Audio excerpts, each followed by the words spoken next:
اجي تشوف معايا واحد القصه اللي صدمت المغرب كامل. المغرب كامل كانوا كيتكلموا عليها في الجرائد وحتى في التلفازه، وخلت الناس عايشين في حيره وفي صدمه.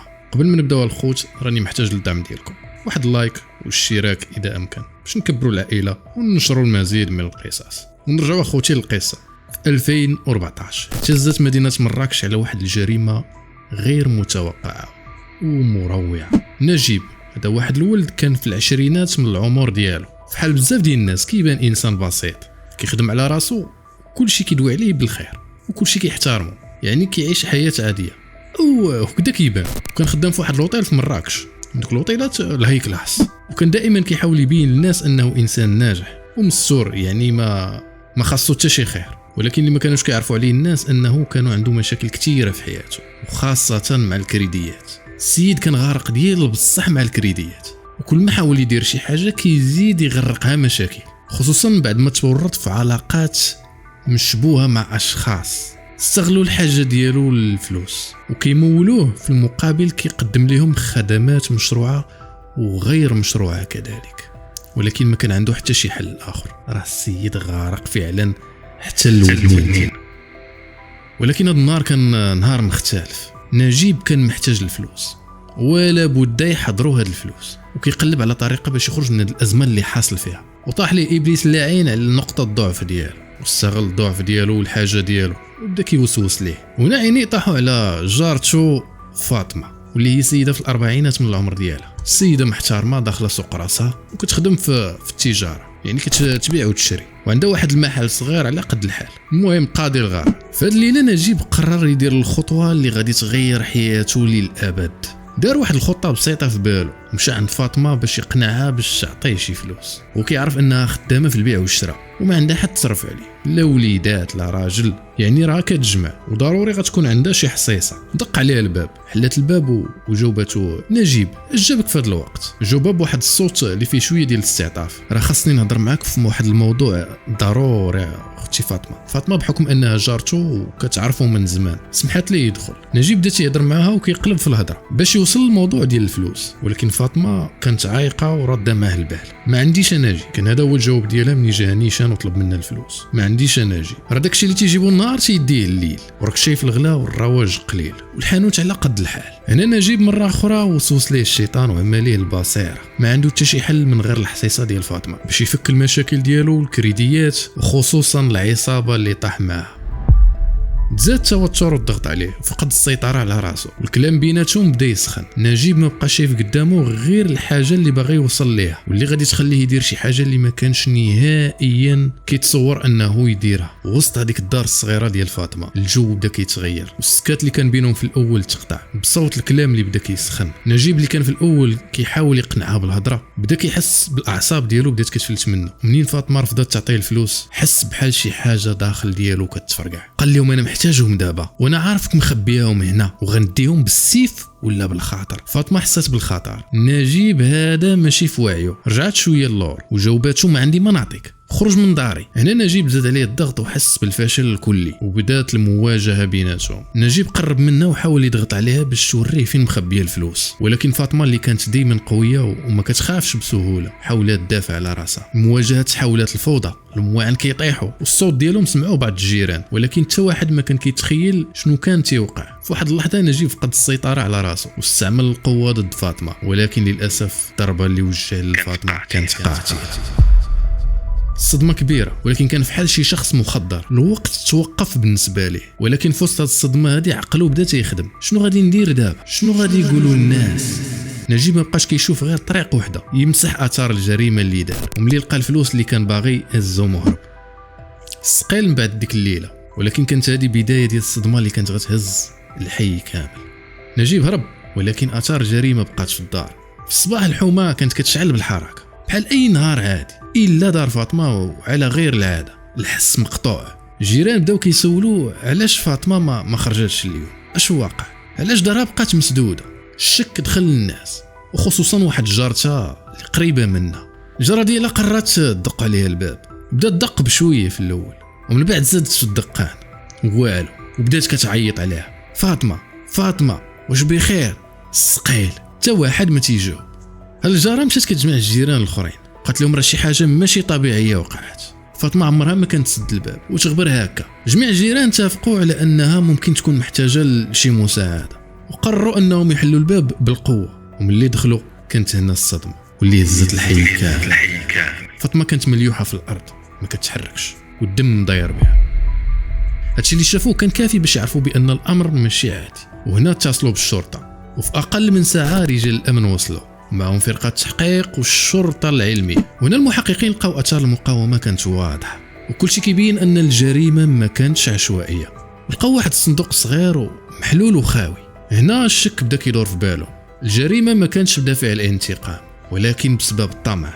الخبر انتشر في الحومه، لا المدينه كامله سقط الخبر. شنو وقع في ديك الحومه؟ الناس تجمعوا حدا دار فاطمه وكل واحد كيلغي بلغاه. كل واش كيقول كيفاش شكون اللي يقدر يدير ليها هادشي؟ راه مسكينه ما كانت كتادي حتى حد، ما عندهاش العديان. ولكن وسط النقاش شي واحد قال واحد الكلمه سكتات كلشي. فين نجيب؟ راه كان قريب منا بزاف. الجيران بدات الشكوك ديالهم كتجمع على هاد نجيب كان معروف في الحومه، ولكن الغياب ديالو في هذا الصباح هذا زاد الشكوك عليه. البوليس حتى هما بداو كيسولوا عليه. السؤال الاول فين مشى هاد نجيب وعلاش غبر مباشره بعد وقوع هاد الجريمه؟ هذه كانت بدايه ديال التحقيق اللي غادي تقرب الشرطه خطوه بخطوه للحقيقه. الشرطه بدات كتربط الخيوط، ونجيب اصبح الاسم ديالو الاول في قائمه المشتبه فيه، خصوصا بعد ما خرجوا شي جيران اكدوا بانهم شافوه اخر مره كيدخل عند فاطمه في الليل. احد المحققين سول وحده من الجيران على نجيب شنو كتعرفي عليه؟ جاوباتو ولد مسكين درويش مديها في راسو، ولكن مؤخرا سمعتو عنده شي مشاكل مع الكريديات. كيقولوا بانه كان مأزم شويه. هاد المعلومات كانت كافيه باش الشرطه تزيد تاكد من الشكوك ديالها. بداو كيقلبوا في الحومه وفي كل بلاصه كان كيتردد عليها نجيب، ولكن حتى واحد ما شافو من بعد الليله ديال الجريمه. نهار كامل والشرطه كتقلب وكتسول حتى وصلوا لواحد القهوه صغيره كانت في ضواحي مدينه مراكش. وهاد القهوه كان نجيب كيمشي لها ديما. وهنا جاهم الخبر اللي كانوا كيقلبوا عليه. الكارسون ديال القهوه قال لهم نجيب راه جا هنا في الصباح بكري، كان كيضرب راسو بحال ما عارف شنو يدير، وشرب كاس ديال القهوه وخرج. بان لي ماشي في طبيعته، ولكن لاحظت عليه انه ما كانش طبيعي، مقلق وكيشوف في جنابه بحال خايف شي حد يكون تابعه. هنا المحققين دازوا المرحله المواليه، بداو كيتبعوا الاثار ديالو في الاحياء اللي ممكن يهرب لها. وفي نفس الوقت فرقه ثانيه من الشرطه خدت تصريح من وكيل الملك باش تقتحم الدار ديال نجيب وتفتشها. وهنا كانت المفاجاه، لقاو ملابس فيها اثار دم مخبيه تحت الفراش. هنا الشرطه تاكدوا بان الشخص المبحوث عنه انه على الاقل كان حاضر في مسرح الجريمه، ولكن خاصهم يلقاوه. فين هرب دابا؟ مجهودات كبيره. الشرطه اخيرا وصلت المعلومات بان نجيب كان غادي في واحد الطريق كيدوزو منها الكيران، يعني السيد باغي يخوي المدينه. الشرطه بدات كتتبع نجيب بحذر، عارفه اي خطوه غلطه ممكن تخليه يهرب. جاتهم معلومات بان نجيب شد الكار اتجاه مدينه اسفي، مدينه كبيره ولكن الزحام ديالها ما كانش كافي انه باش يقدر يضيع منه. فريق خاص من المحققين شد الطريق وسبق الكار، والخطه كانت انهم يحاولوا يحاصروه بلا ما يحس ويشدوه بلا صداع الراس. الكار وقف في واحد المحطه في الطريق، نجيب نزل من الكار وعينيه كيدوروا في اليمين واليسار بحال كيقلب فين يتخبى. الغريب في الامر انه داير بحاله كانه عادي وما كاين والو، ولكن التصرفات ديالو كتفضحو. الشرطه كانت كتشوف وكتراقب الخطوات ديالو من بعيد حتى قرروا يسدوا عليه. ولكن هنا نجيب حس بشي حاجه ماشي طبيعيه. شاف كيفاش جوج رجال واقفين بعيد وحاضين بلا ما يضيع الوقت. ناضوا هربوا وسط الزناقي. المطارده بدات ونجيب كيجري بكل ما عطاه الله من جهد، ولكن البوليس كانوا منظمين وسدوا عليه جميع الطرقان حتى وصل لواحد الزنقه مسدوده. هنا عرف راسو باللي صافي راه تشد. وقف وهو كيتنفس بصعوبه، عينيه كيشعلوا بالخوف مخلط مع الغضب مخلط مع الندم. قال لهم هو كيترعد راه ما كاين والو الشاف، ما قتلتهاش. قرب ليه واحد المحقق وقال ليه الا ماشي انت اللي قتلتيها علاش هربتي؟ وعلاش لقاو الدم في حوايج؟ هنا نجيب سكت والملامح ديالو تبدلات وشي دموع بدات كتلمع في عينيه، وعرف باللي الكذوب راه ما غيخرجوش من هاد المصيبه اللي طيح فيها راسو. والشرطه داروا له المينوط وبلا مقاومه. ملي وصلوا لمركز الشرطه دخلوا نجيب لغرفه التحقيق ومع المحقق اللي مكلف بالقضيه، وفوق الطابله حطوا ليه جميع الدلائل اللي كتربطوا بالجريمه.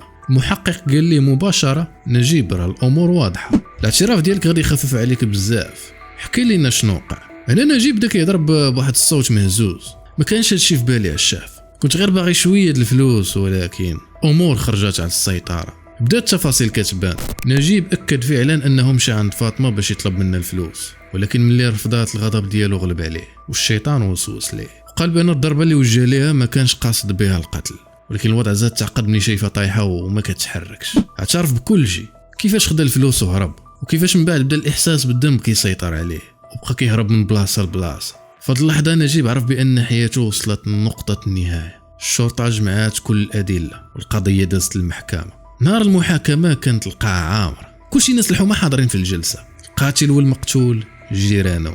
نجيب وقف قدام القاضي لونه مبدل والندم باين عليه، ولكن القاضي كانت عنده مهمه واحده، يدير العداله. القاضي تكلم بصوت هادئ ولكن فيه الحزم. بعد مراجعه كل الادله وشهاده الشهود والاعتراف اللي قدمتيه، تاكد لنا بان الجريمه كانت مدبره بسبب الطمع. ولكن بالرغم من ان الجريمه ما كانتش مخططه للقتل، النتيجه كانت فقدان روح بريئه. نجيب كيسمع القاضي وهو حاني راس، حتى وصل القاضي للحظه النطق بالحكم، واللي كان هو السجن المؤبد. الحاضرين في القاعه شافوا نجيب كيبكي من الاعماق ديال القلب ديالو، ولكن الدموع ديالو ما يقدروا يغيروا والو، والعدل دار خدمته. وفاطمه الله يرحمها لقات حقها، حتى وان كانت هذه النهايه ما غاداش ترجعها للحياه.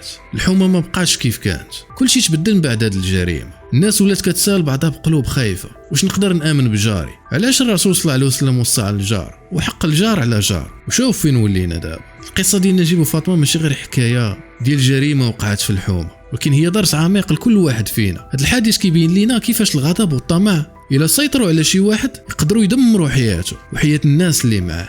نجيب كان ممكن يطلب المساعدة، يواجه الأزمة ديالو بطريقة مختلفة، ولكن اختار الطريق السهل اللي زينوا ليه الشيطان اللاعين، واللي تحول أخطر قرار في حياته. وفاطمة اللي كانت إنسانة محترمة فقدات حياتها بسبب واحد اللحظة ديال الطيش ديال شخص آخر. المغزى واضح الخوت، قرارات اللي كناخدوها في لحظات الغضب أو تحت الضغط ما كتكونش صحيحة، وكتقدر تكون عندها عواقب ما كتصلحش. الحياة كتطلب منا الصبر والتواصل والتفكير قبل أي خطوة. القصة بقات عبرة كتقول لكل واحد قبل ما دير شي حاجة فكر في العواقب، راه الظلم والطمع عمرهم ما جابوا الخير. وفي الأخير العدل خدم خدمته، ولكن الثمن كان غالي. فقدنا روح بريئة وضاعت حياة شاب كان ممكن أنه يكون عنده مستقبل أفضل لو أنه تحكم في قراراته. هاد القصة ماشي غير حكاية الخوت، هي مراية كنشوفوا فيها راسنا وكنسولوا واش حنا فعلا كنعيشوا حياتنا بما يرضي الله وبما يحمي الناس اللي معانا. إلا عجبتكم القصة الخوت وبغيتوا نكمل، واحد اللايك، اشتراك، تفعيل الجرس باش يوصلكم كل جديد. وإلى اللقاء الخوت.